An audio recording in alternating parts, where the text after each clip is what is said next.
Welcome to Maheepathi Talks. As you know, because of this COVID-19, no people have got some time to reflect on themselves. Colleges have stopped, schools have stopped, but learning never stopped, and sharing of knowledge never stopped. Because of this objective only, we started Maheepathi Talks. I'm glad that various uh, fields of people who are the expert in their area are delivering their sessions over here. And I'm glad and happy to introduce today's resource person, Surya Jeedigunta. And he is a person who has got a lot of international exposure. He is an entrepreneur who has spent more than a decade in Silicon Valley, mostly in product and business development, working for telecom companies such as Broadcom Corporation and Centurium Communications. He was part of the team that pioneered sending internet traffic through telephone lines, which is called DSL modem. In 2011, he came back to India and started his own firm, SNJ Solar Energy Solutions, to grow the solar industry. Main activities include identifying co-development opportunities for solar projects, strategies to unlock projects through JV, SPV for project development, strategic alliances, PPA pricing, etc. Also, a founder and CEO of the Peace, Progress and Prosperity Foundation, 3P Foundation, a think tank dedicated to conducting research, conducting public discourses, and doing consulting assignments to various institutions, with areas of focus being smart cities, smart grid, electric vehicles, EVSC standard, renewable energy. Surya Jeedigunta has written many articles on smart city, intelligent transport, intelligent transport systems, smart grid, SMAC, and spoke in numerous seminars, conferences, and startup communities. He is the author of the book Shape Up for Smart Cities, related to one of the top 10 books on smart cities by Book Authority. To make you future ready and participate in achieving India's 100 smart cities mission. Think big, take risk, and take decisions and make them right is the motto. He enjoys meeting people, traveling, and attending yoga events. And I'm glad that he has accepted to deliver the session, which is very important during this COVID time. We are undergoing a unprecedented the time. I can say that now people call it as it's a new normal, but I don't know whether it is new normal or never normal. Things are happening rapidly. But what we need at this need of the hour is that, especially for the people who are in the highest level, leadership, leadership, and the importance of IQ and EQ. The days have gone when you have only IQ will be able to become a leader. And I'm glad that he has chosen the topic being a mentor, trainer, coach, and contributor to the society to make this society a better society in specific our country, India. That's the reason he has come back from Silicon Valley and started his own startup with 3Ps. Now I invite Surya Jeedigunta to deliver the session on the importance of IQ and EQ for the leadership. Thank you, sir. Over to you. Thank you, Srinivas. A warm good evening to everyone, and a special thanks to Dr. Maheepathi Srinivas for inviting me to speak this evening. I hope everybody is keeping good health and good spirits amid this pandemic.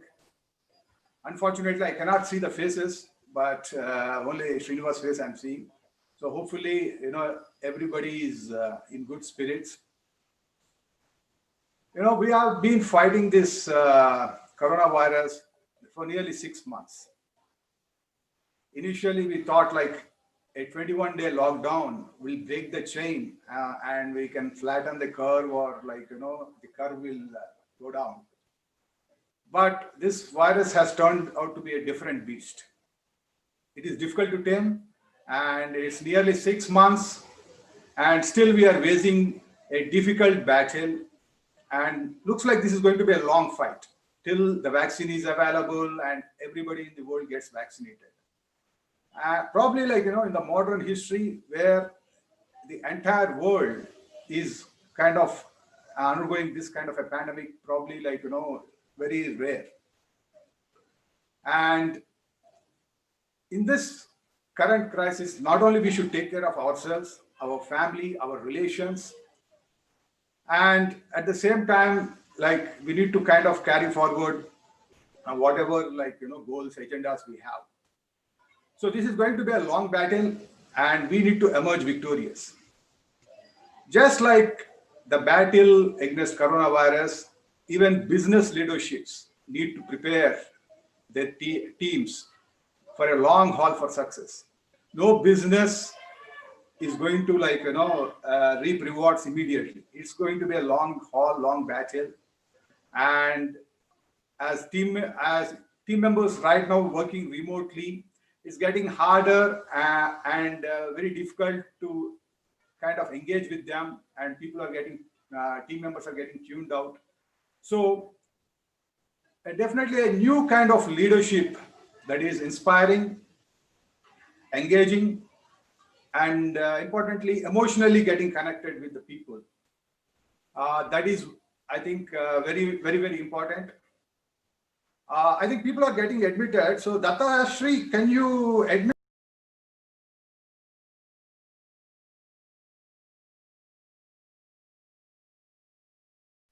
You need to unmute your microphone, sir. Not muted.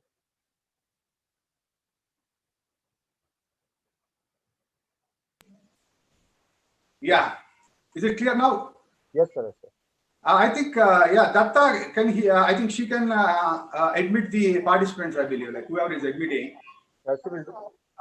Okay. So, as I'm speaking, just like fight against this virus, and even in the business leadership, we need to create an engaging and inspiring leadership. So the present talk, I think, is very apt for these testing times. I hope we will have a very good, inspiring conversation and a strong. I want to put a strong case for leadership with not just IQ, but along with IQ, EQ, and whatever other Qs. People are talking about spiritual quotient and all those things. All Qs. I think there is a greater need right now to raise the bar, to raise the level of leadership. And so let's see, how do we build these new capabilities for this new world, for this new normal? So I'm going to share my presentation. So please let me know if it's visible for you people. That's visible. Can you see? Okay. Is it visible, Mr. Yes, sir, Srinivas? it is visible, sir. Okay. So let's dive into what is the leadership?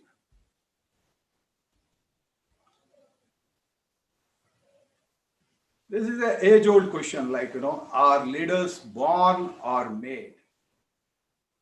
And what is this fascination about this leadership?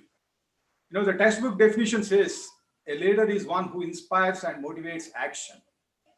I think one of the characteristics is action-oriented. A leader should inspire action, having a can-do personality and strong leadership skills to take the lead, to lead the charge. So one is action, second is inspiration and influencing people to kind of take the path, the new path. Now, I mean, we know so many leaders whom we are fascinated, whom we are, who we draw inspiration from. And this leadership motivates a higher level of performance from all of the followers. Basically, they lift the performance of the followers. That is the the characteristics of the leadership. And particularly in the business and in the management, it's important that we maximize the efficiency and achieve the organizational goals. So the traits of a leader are quite important. And particularly during this kind of a crisis, leadership is even more important, because crisis demands leaders to take emergency response plan and be present, visible, and available to the followers. So I think the need for leadership is quite very high in this particular crisis kind of scenario.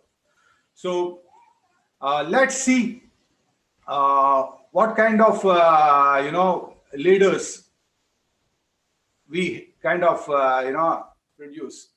So this is one of the BBC has, I think, 2-3 years back, they want to kind of create a poll for who are the the best leaders in the last century, the 20th century. And in this photo, you pretty much find leaders from coming from all walks of life. The leaders, political leaders, explorers, scientists, entertainers, sportsmen, artists, writers.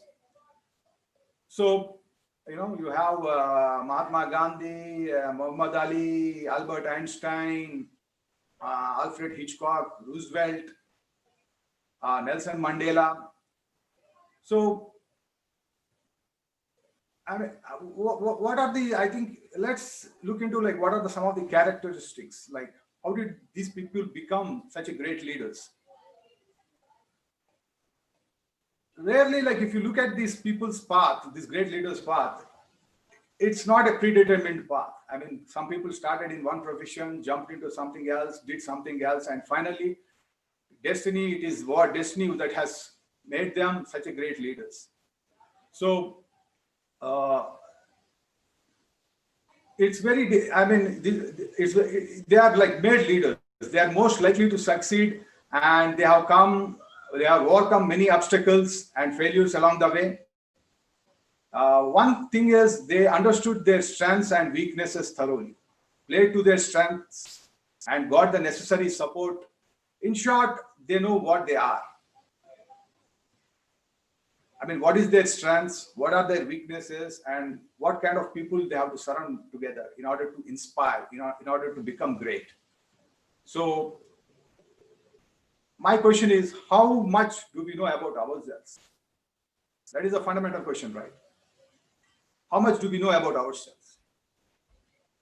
So, let's go to the next slide to understand who are we? In this chart, you see like, IQ, EQ, and personality. And IQ is like, intelligent coefficient, EQ is emotional coefficient, and third is personality. And it's the intersection of all these three, IQ, EQ, and the personality, that is what defines us.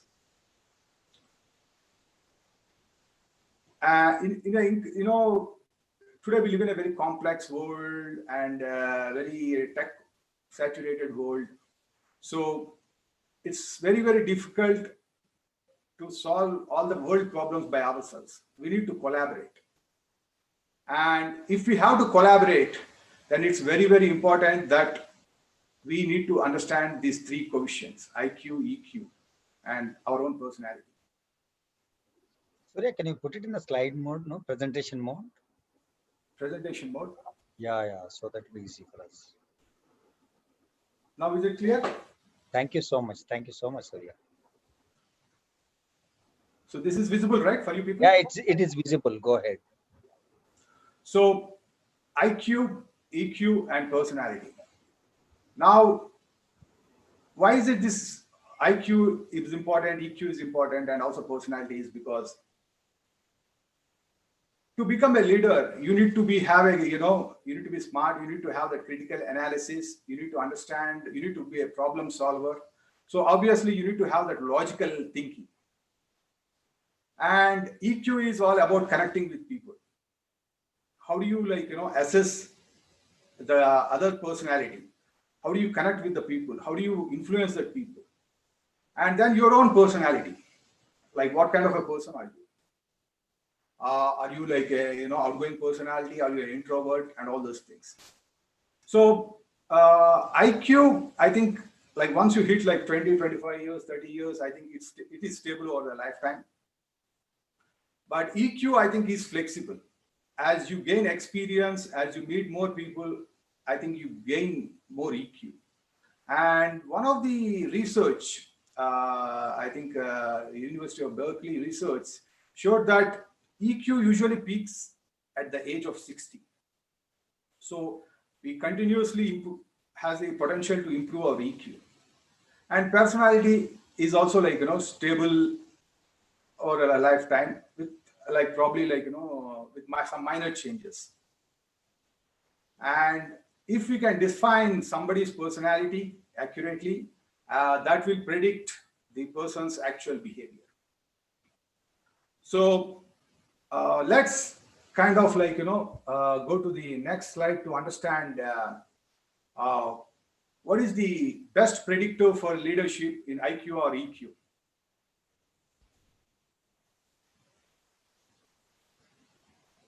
Our mental ability increases in importance the higher you go in the organization as the complexity of job increases. So as you grow in the corporate ladder, it's very important that your mental ability, your emotional ability increases, and you'll be able to solve the complex problems. And also the intelligence, time span, and EQ. So let's dig into the detail, like what it means. So to be a leader, you need to utilize and balance both IQ and EQ. While IQ helps you into strategy, like particularly in the top level, C level, you need to strategize. So that is where IQ will help. EQ helps to focus on situations, to influence, to be effective in the team meetings, and also like engagement and improve the productivity.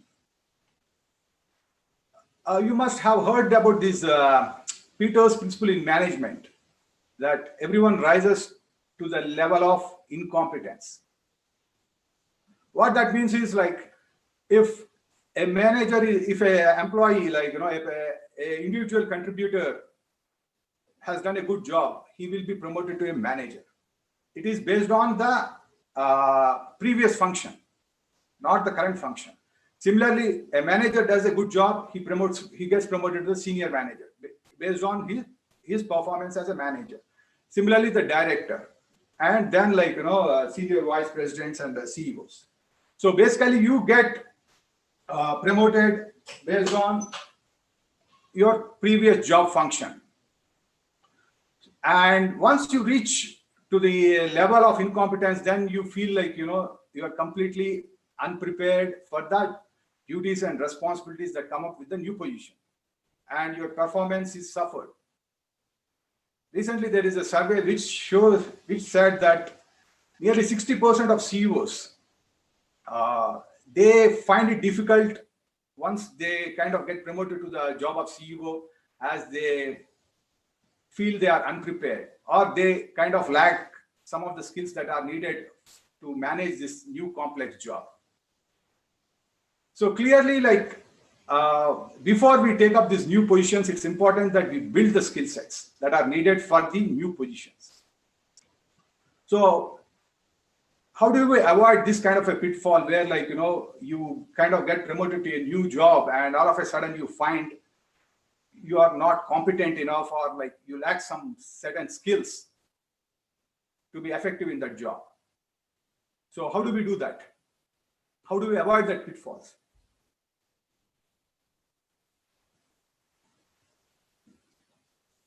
So first we need to understand the leadership styles. There are various leadership styles that suits for various different situations. You have something like autocratic, transactional, democratic, transformational, and laissez-faire. For example, this autocratic kind of a leadership suits well for command and control kind of a scenario. I think particularly it suits for the military kind of system. Transactional. I think most of the businesses, what they have is the transactional kind of a leadership. Basically, you provide a carrot and a stick. You perform. You are given certain goals. You achieve those goals, you are rewarded. If you don't achieve those goals, you are punished. So this transactional kind of a leadership is what carrot and stick kind of thing. And I think one good example would be the Bill Gates. I think he followed this kind of a transactional approach where he rewarded his employees based on the performance.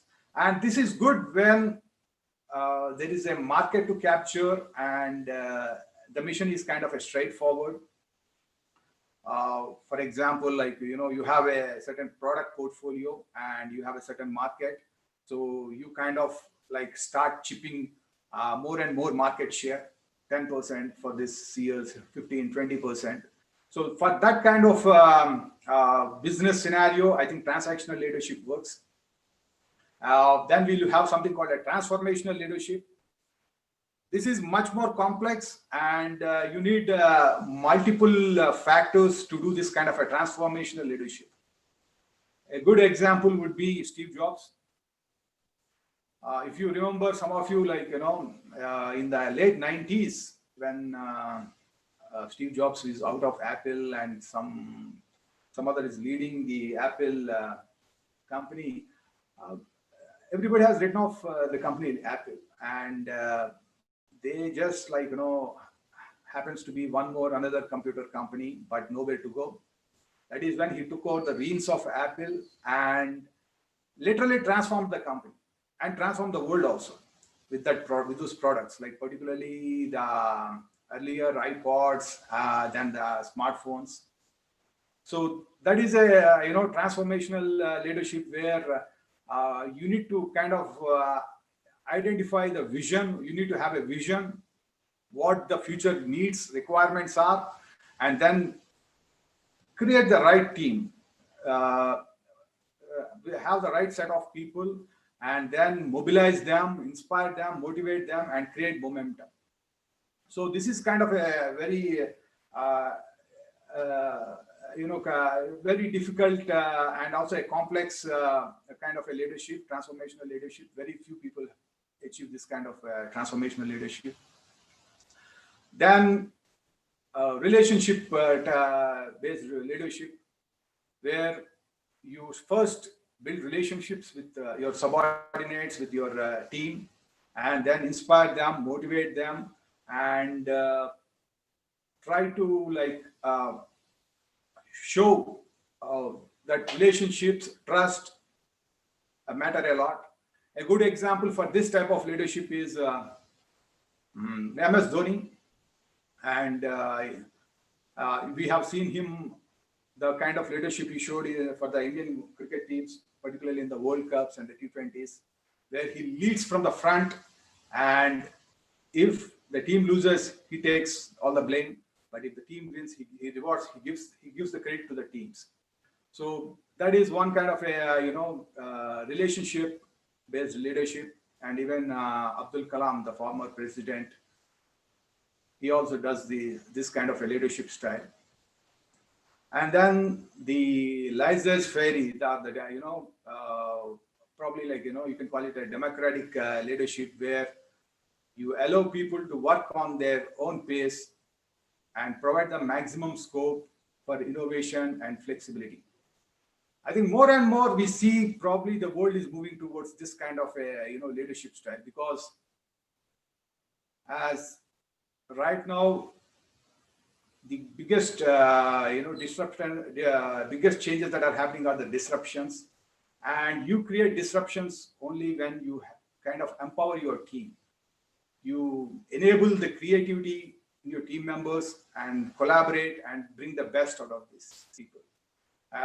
Probably, like, Google and some of the other companies, they follow this kind of approach where they give freedom to the employees to be more creative.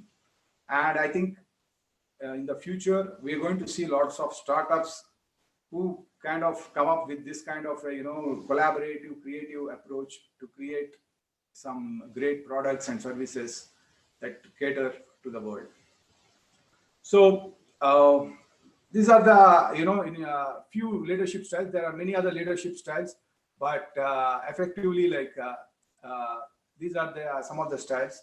And we need to identify, like, what are the skills, even though, like, you have a different various leadership styles, but the skills are pretty much, like, common. And if you go, let's go one by one, the decisiveness.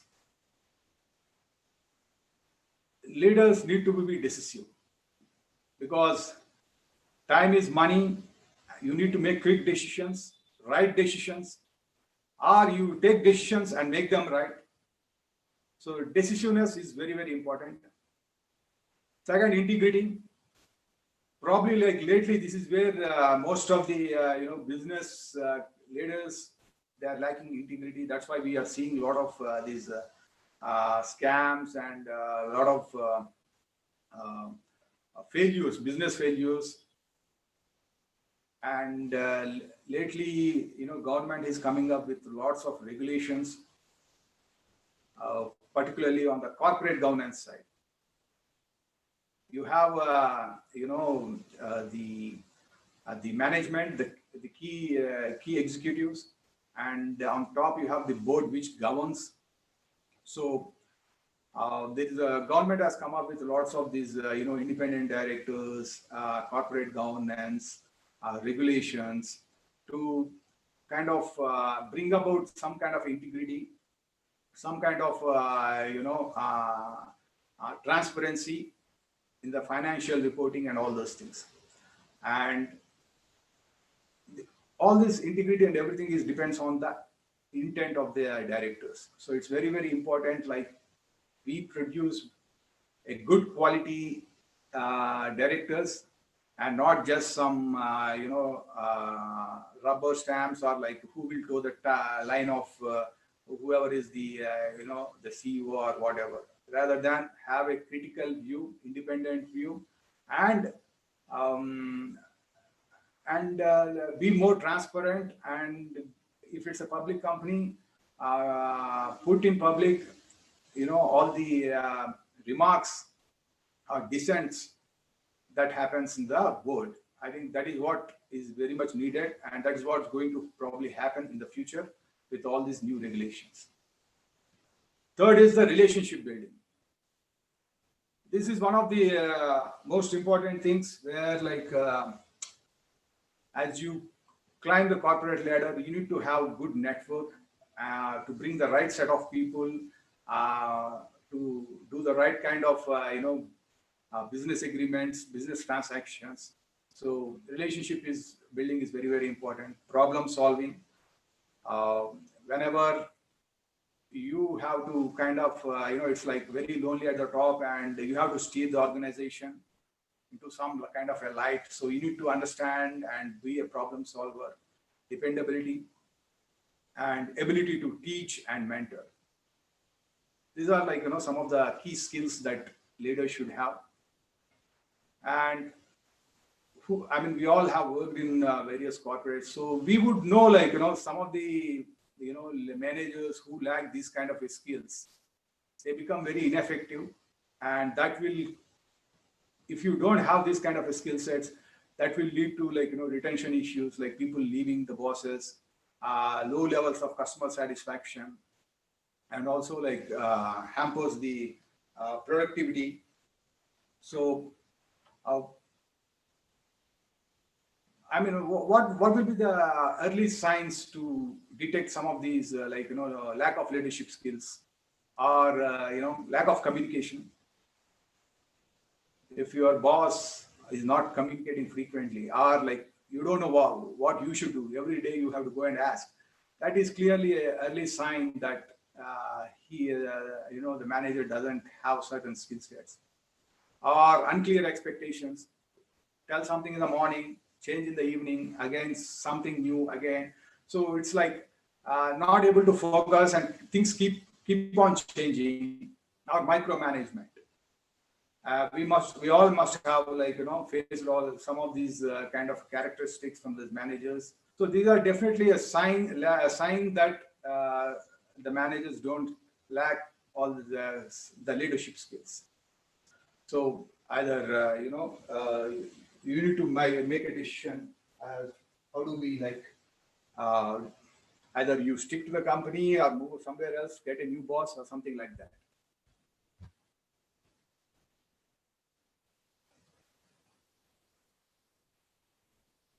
So let's get into the key aspects of IQ and EQ. So here you see like two cylinders, IQ and EQ, and there is this left brain and right brain. I think if you look at EQ, probably like, artists and all these creative people, I think they use more of the right brain, and engineers, logical analysis people, they kind of use the left side of the brain. I think the time has come where we need to use both sides of the brain, left brain and right brain. The logic, uh, critical analysis, concentration, comprehension. On the right side, EQ, you have this intuition, art, music, creativity, awareness, motivation, self-driven personality. So how do we how do we know like where we stand? What is our IQ levels, EQ levels, if you want to improve? Now, in order to really benefit from IQ and EQ, we need to kind of understand like what are the various activities that one needs to do to improve the IQ and EQ. So let's look at some the IQ score. So this is the typical graph that IQ score distribution that one gets to see. Typically, it's like starts from I think around 95% people. They fall in the range of like 70 to 130, and beyond 160 is what considered like to be very high, genius. And IQ measures the reasoning and problem solving ability, and is a snapshot of your mind, how well you are able to process the information. But it doesn't really tell you how better you are in kind of getting the things work. To give you one interesting aspect, the highest score of IQ ever recorded is by a person named called Marilyn Vos Savant, and the score is like 220. I never heard today only I tried to see who is the top scorer, and pretty much most of you also never heard this lady name. She is a writer called Marilyn Savant. Her score is 220. That is the top score. So that clearly tells you it is not just having a IQ score that will help you to build your leadership skills. It is needed, but you don't need to worry if you don't get 130, 140. I think that is a good decent amount of score. Beyond that is you're testing some what you call language skills or pattern management and all those things. So, but this really tells you how where most people fall, and anything above 115, 120, 130, I think is a good decent score for you to improve that IQ score.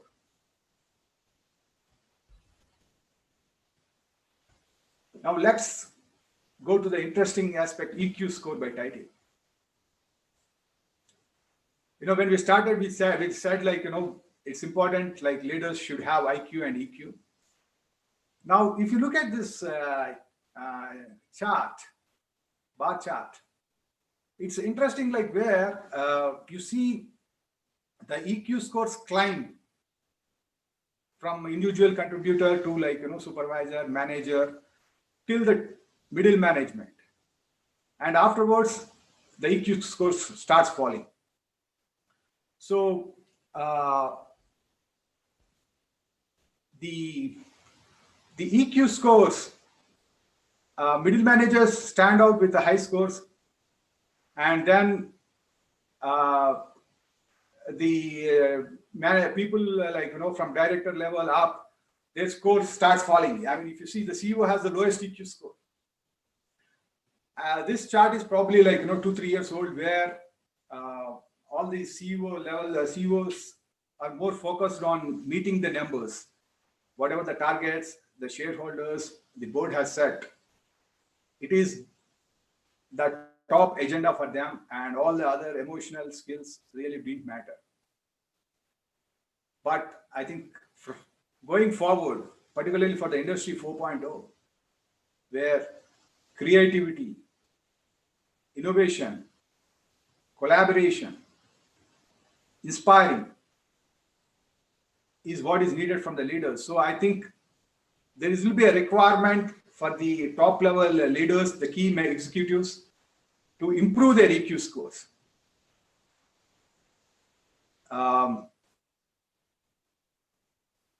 And the executives till now, like, if you look at the hiring patterns also, most of the companies, they would take executive recruiting based on the candidate's industry experience, background, and the skill set.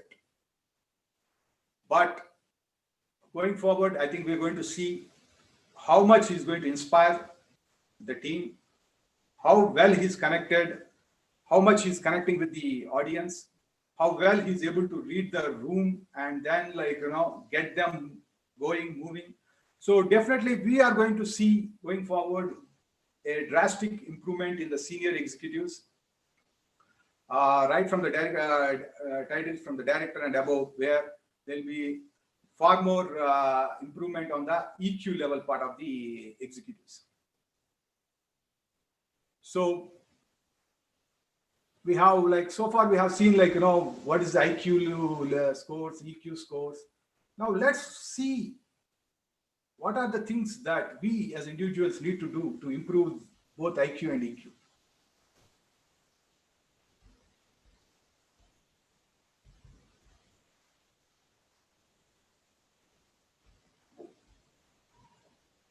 Yeah, building IQ.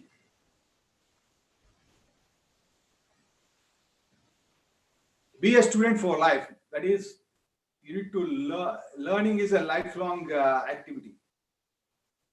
You need to continuously update yourself, upgrade yourselves, learn the new technologies, network with the younger generation, understand what interests them, what they are doing. So you need to be a constant learner in life. Play brainy games, chess, Sudoku, crossword. These are the games that will help to improve the activity of your brain and improve your logic, improve your analysis, and help you to sharpen your brain. And this is the most important: regular exercises. I mean, even though it's related to the brain, but it's very, very important that we play games, have a complete full body workout. Learn an instrument and reading books. If exercises give the workout to your body, I think instruments and reading books, they give the brain a full workout. So it's important that we indulge in all these kind of activities. Study history, science, psychology, art, languages, music. Learn how the world works and add depth to your mind and character. This will really help you to build the IQ levels. And then you need to continuously practice so that you start building on those, key qualities that you have built. So this is IQ. Now let's move to EQ. Self-awareness. You need to know your own strengths, weaknesses. What are your strengths? You're a good communicator. You have a vision. You really motivate people. And what are your weaknesses? Let's say finance, accounting, or able to push the agenda harsh, strongly. So you need to kind of do the self-analysis, and then self-management of emotions. as a leader, you face with various emotions. Like, sometimes you get angry, and then again, immediately you need to change because there is some other, activity or some other agenda where you need to bring back your entire self again back to normal. So there are, like, it's various that self management of emotions.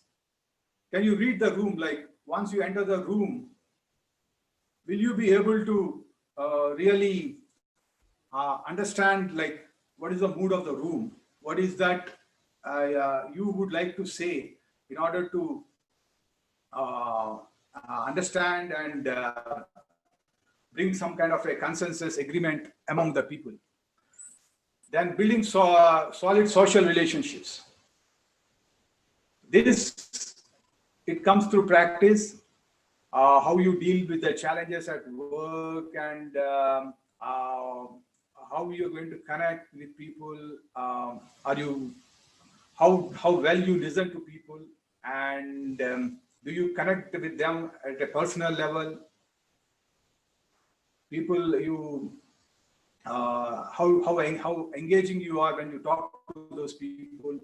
So all these things are matter in this social relationships. So uh, beyond self-awareness, self-management, uh, high social awareness, emotional intelligence, all these things are very, very important. This can be done in a meaningful way by dedicating time to do all these things. It's very, very important that we build social relationships, then personal, professional contacts, and then act accordingly. So we are already 9:45, so I have got 5 more minutes. So let's try to speeden up. So we have come to the conclusion. So finally, it's IQ plus EQ is what defines success. Success can be a result of many factors, and IQ and EQ maybe one or two other factors. So it's important that along with IQ and EQ, we maintain our health, wellness, and happiness. And just rather than blindly, trying to improve our IQ, or like blindly focusing on improving our EQ, I think a balance of IQ, EQ, spiritual coefficient, health, wellness, happiness, joy, all these things are very, very important, and that is what will define success. The greatest benefit will be in improving, learning and improving the skills across all the various dimensions, whether it's IQ, as I said, like, IQ skill set, or EQ, social relationships, emotions, managing your emotions, and trying to kind of have that energy. These are particularly very, very important because now the world is moving towards Industry 4.0, where particularly in the energy, the technology, artificial intelligence, machine learning, and transportation, we are seeing drastic changes. And for these kind of changes, we need to adapt. The leadership has to adapt and steer the organization towards that success. If you take about energy, renewable energy is the dominant energy force that is kind of dominating the world. The entire world is moving towards renewable energy, solar, wind, and India itself has a target of more than 200 gigawatts of renewable energy. And there is a lot of scope for innovation, research, and bring about some kind of a innovation in terms of creating new success stories on the energy side. Similarly, on the transportation, you have electric vehicles, autonomous vehicles, and all these kind of cab aggregators like Ola, Uber. So there's a lot of innovation that is happening there. And then you have the technology where you have this artificial intelligence, machine learning, where you can kind of like a machine can monitor the operations and the effectiveness and the effectiveness of all the devices and all these things. So, for example, in the smart grid systems and all these things, we have smart meters which will measure the efficiency, the losses that are occurring on in the various machines. And there is something called IoT, information Internet of Things, where the communication happens between the devices. For example, a traffic light can send the data of the vehicles, the volume of vehicles on the road, and based on that, you kind of manage the timing of the traffic lights. So all kinds of these major changes that are happening, and for all these things, it's very, very important that we build all these IQ, EQ, most importantly, the skill sets that are needed for this new industry 4.0. So with those words, I would like to conclude. And once again, thank you very much, and thank you for all the participants for giving your valuable time. And I'm kind of open, giving it over to Srinivas, and open to any questions. Thank you. Thank you very much. Thank you so much, sir. You can stop sharing your screen so that we can see the participants. If participants would like to ask any questions, it's open for the questions. Paris?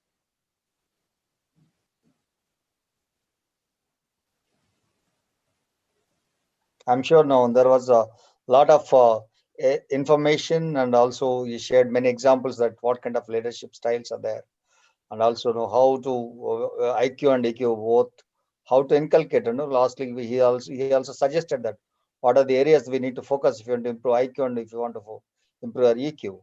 Yes, That's yes. open for you. If you have any queries related to this, Or they can type in the chat box or something like that, right? yeah. If you would like to type in the chat box, that's fine. And even those people who are watching on YouTube, they can type in the chat over there, so that even those questions also will be answered over here. Yeah, I'm right now. I'm seeing the chat box. It says good session, so thank you. Yeah, it's my pleasure. I mean, it helped me to kind of like uh, get some understanding of the leadership and the various concepts of IQ and EQ. Typically, like we are be so busy with our daily activities, we never focus on the fundamentals. And a session like this will help us to brush all those fundamentals. I know. I think Sridhar is here. Murali, Mahipal, it's a good session. On the YouTube, there's Murlian. Hi, all wonderful IQ and EQ, Surya. Excellent start. Thanks for giving opportunity for participating. And Murli VP, Vedavang Systems Limited. Okay, okay. So it's good that like we have multiple channels, so people can watch. Good evening, sir. Wonderful session. Thank you, sir. Pranarayan Raju. He says, good evening, sir. It was a wonderful session. I think Sridhar is asking to unmute him. So can I, or like you will do unmute? Srinivas? I'll do that. I'll do that. Okay. And now you can unmute and you can speak, sir. Yeah, it's very nice session. Thank you, Surya and Maheepathi Srinivas. Pleasure is ours, sir. Thank you very much. Thanks for your time, sir. Yeah. It's because it gives a lot of confidence how to become leadership and how to maintain the EQ and all these things. Hope you will get more sessions and how to control emotions and all these things also very important, because it's not one day job or something like that. You have to keep on practicing. Correct. Exactly. I think we need more leaders in this country. We Yes. need leaders, and thank you for running that group in WhatsApp. Yeah. You're doing a great service, and I think like as more and more people develop these skill sets, as more and more leaders we have, I think we will be like, we can achieve what the developed world has achieved, and even faster. We can take a leap, jump, and move ahead of them. So hope all the companies, they develop this kind of a skill sets, and that will like create a very good environment also for people who wants to work, because at the end of the day, you spend so much time in the work, and you have to see your boss so many times. So if he is inspiring and a pleasant person, nothing like that.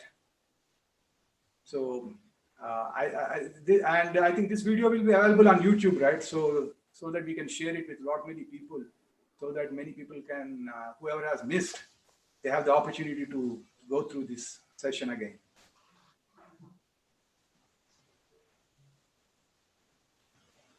Thank you so much, sir. And anyone else would like to ask any queries?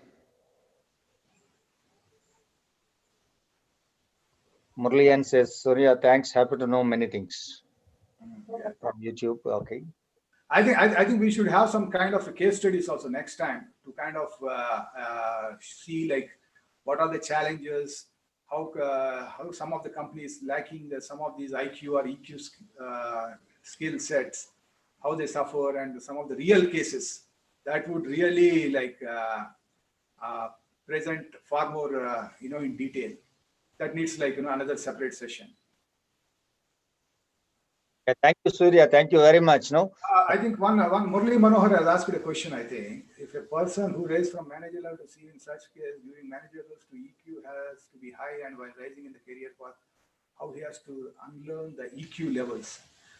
Yeah, I think if you look at the chart that I showed in the EQ chart, there you can clearly see the EQ levels increase up to direct manager level, and afterwards it starts falling. The reason, because it is the manager and senior manager people who has to manage the people and who has to motivate the people. It's that typically the C-level people, executives, they focus more on the strategy, operational excellence, and financials. So there, the interaction with the employees at the bottom of the pyramid, it is more like once in a while level, not on a daily basis. So that's why their EQ levels are low. Because their main target is the numbers, hitting those numbers, the target that they have set.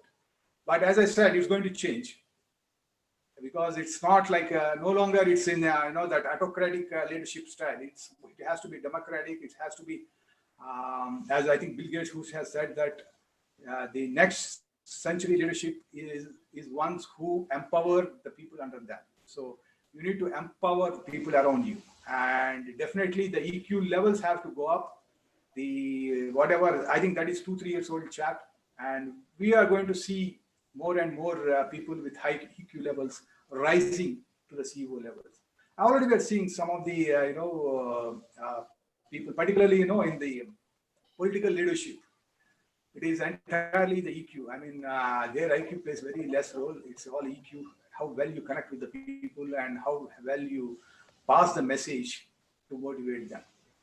And so there's nothing like unlearning. It's you need to basically like need to kind of subdue the EQ levels as you go up, because there it's the targets that are what is dominant. And there I think like you need to have an iron heart, not the soft heart, the iron heart, where you have to take some tough decisions. And we are seeing in the news, right, these days, like companies laying off thousands and thousands of employees. And all these decisions happen at the top level. I mean, the CEO has to make a decision. So it's very, very tough choice they have to make. And hope that like, none of us will have to make that kind of a decision. So if we have a good leadership, develop the good IQ and EQ levels, and we kind of convert all these crises into opportunities, I think there's no need for any layoffs or tightening of staff and all these things. So it's all I think let's hope we all have a good days ahead. And once this virus is gone and all these things, We need like more human interaction. As I said, EQ levels, if we have to improve, I don't think it can happen on these virtual platforms. We need to have a human to human interaction. So hopefully, like, I hope to see all of you sometime soon, not at the, virtual meetings. Thank you, Surya. Thank you. Mentioned. Thank you. Thank you. And there's one more story from Murli. And Surya becoming leader is one part. Maintaining leadership.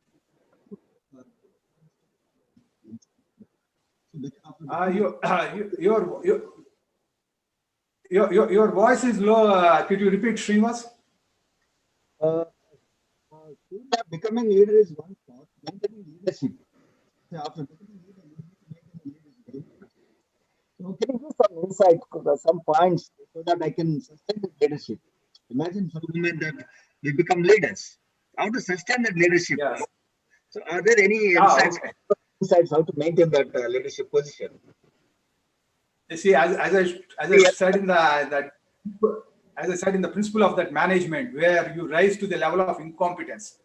This is what happens. Like, somebody names you as a leader, and then you end up understanding, like, you don't really have the skill sets. And that is why this session of improving your IQ and EQ, that is what will sustain you in that leadership position. So you become a leader, you're managing the team, and if you develop those IQ and EQ skills, see, typically what happens is everybody has their own life story. Like, if you're leading people, right, everybody has their own life story. And you need to understand what motivates them, what are their concerns, and you need to solve their problems. That is when you get the best out of them. See, if somebody is having some financial crisis, no matter how much motivation you do, it's not going to solve because he's at the back of his mind, he has that kind of a crisis that is always running. So you need to understand what is going on in his mind, and for that person to open up, you need that emotional bonding. He will open up only when he knows he can trust you. He will open up only when he can think, like, you can solve his problem. So you need to you need to develop those skill sets where your door is open to anybody who can come share their problems, and you have to be in a ability to solve their problems. That is what will sustain the leadership. Thank you, Surya. This is excellent reply. My greetings, Mr. Surya. Thank you. Thank you. I know Murali. Thank you. I mean, he's a leader already. I mean, no need to kind of like, he's an excellent leader, and particularly on the EQ level, he's really good. Thank you, Surya. Thank you. With that, I think, thank you very much. Thank everyone who has participated and given their time. Sridhar and Chandrasekhar, Murli, Maipal, and also the people who started watching on YouTube. Maheepathi Srinivas Murli, uh, and Surya Narayana. Thank you very much for all of your time. I hope that this session is very wonderful, and you have a lot of insight. Because COVID-19 has rightly started, but we don't know when the virus will go. Becoming a leader is both. You need to have IQ and EQ. You have seen many companies, no, they even in spite of they don't have the returns, they are not in profit. Still, they have protected their employees. They have given salaries, and I can say that most of the people are more emotionally and not only IQ level but emotionally they got connected and they protected their own employees and they are serving it. I still know that there are organizations where they are not affordable. Still, they are paying at least 50% of the salaries, sometimes 100% of the salaries and making them financially support. As Surya rightly said that emotional connect is very important. At the same time, if you're having a problem with finance, if you're not able to sustain, that cannot be just solved through only emotions. No, you need to have the solution. And there are many takeaways from this session. I'm sure that the suggestions made by Surya how to improve your IQ and how to improve your EQ. Or let us implement it and let us make and grow ourselves. Let us have more number of leaders in India, like Surya was dedicated his life and for development of the country. Even though he has got very good, nice life and Silicon Valley he left over there and he has come here. He's working on renewable energy, if I'm right, and he's sharing his knowledge. I'm very glad that he accepted to deliver a session on leadership roles, which is the need of the hour. And thank you very much, Surya. Thank you. I'm looking forward for many sessions. And also request all the leaders who have been listening to this session. You're also welcome to deliver a talk on this Dr. Maheepathi talks, and you can deliver and share the knowledge. And special thanks to Surya, having a renowned experience and immense in-depth knowledge about the leadership and mentoring many people and motivating many entrepreneurs towards solar energy and renewable energy, making our city green city a smart cities. And he is there in almost all the national and international panels wherever there is a discussion about the smart cities, green cities, and building our country. Thank you very much, Surya, for making your time. Thank you. Thank you, one and all. It's my pleasure. Thank you very much, Srinivas, and thanks for all the participants, Sridhar, Mahipal, Murali, and N. Murali, Datta Sri. Thank you very much, and all the best, and let's hope we are all virus-free soon. Thank you. Thank you.